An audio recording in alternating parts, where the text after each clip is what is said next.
Today, we're diving into one of the most dramatic U-turns in American history. We're talking about how the United States went from being firmly neutral to jumping all in on World War I. It's an incredible story of money, public anger, and one single secret message that honestly changed the course of the 20th century. So here's the big question, right? In 1914, America was basically a fortress of neutrality. Fast forward just 3 years to 1917, and it's sending soldiers to the trenches in Europe. What on earth happened? How did a shift that massive happen so fast? Well, let's follow the breadcrumbs that pulled an entire nation into the fight. Okay, first, let's just set the stage. You have to understand just how committed the United States was to staying out of this war. This wasn't some casual stance. It was a core part of the national identity at the time. I mean, just listen to these words from President Wilson. He wasn't just asking the country to stay out of the fighting, he was asking the American people to be neutral in their thoughts. That is an incredibly high bar to set, and it really shows you the official mindset. And look, this idea was built on some really solid pillars. You had the formal proclamation, of course, but you also had this long-standing American tradition of avoiding entangling alliances in Europe. Plus, the public was overwhelmingly against getting involved. To the average person, this was a foreign war, and the real focus was on growing the economy right here at home. But you know, even the strongest fortress can start to show some cracks. And while America was officially neutral on paper, there were these powerful undercurrents already pulling the nation toward one side of the conflict. And this right here is the heart of the problem. Politically, America was neutral, but economically, not even close. The U.S. quickly became the main supply house and, maybe more importantly, the main banker for the Allied powers. By 1917, American banks had loaned the Allies over $2 billion. The country's prosperity was getting tangled up in an Allied victory, whether anyone wanted to admit it or not. 128. That number, that's how many Americans died when a German U-boat torpedoed the British passenger ship the Lusitania back in May of 1915. This was a horrifying event for the American public. Now, it wasn't a direct act of war against the U.S., but it made a distant conflict feel suddenly and very tragically much, much closer to home. The Lusitania definitely strained the relationship, but it was Germany's next big move that really pushed things to the edge. They were getting desperate to break the stalemate in Europe, so Germany decided to roll the dice on a really, really dangerous strategy.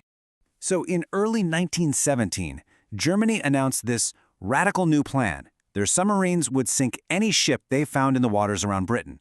That included neutral American ships. No warnings given. The goal was to basically starve Britain out of the war before the U.S. could get its military ready to fight.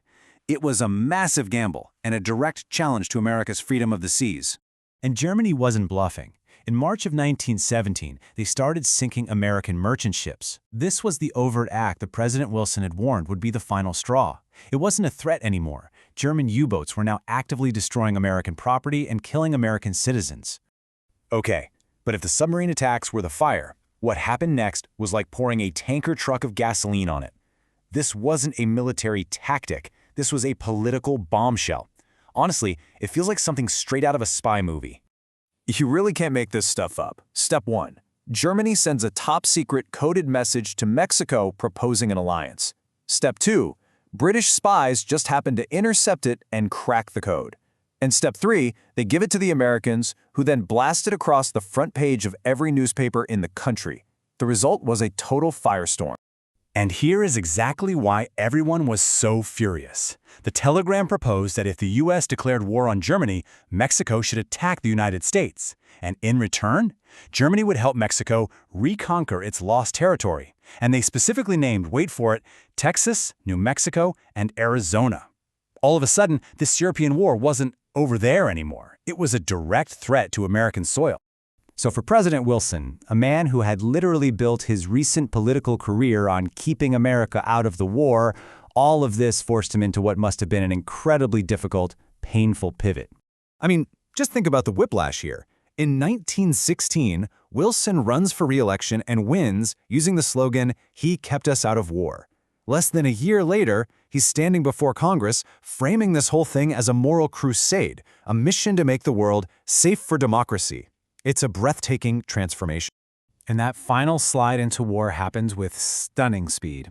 February 3rd, the U.S. cuts off diplomatic ties. March 1st, the telegram hits the papers. By April 2nd, Wilson is asking Congress to declare war. And just 4 days after that, on April 6th, it's official: the United States is at war. The momentum had become totally unstoppable. So that leaves us with this final big question. Was it all inevitable? Was America always going to get pulled in because of the economic ties and German aggression? Or was there another path? Could America have actually stayed on the sidelines? It's a fascinating question, and it really makes you think about the powerful forces that can drag a nation from peace right into the middle of a conflict.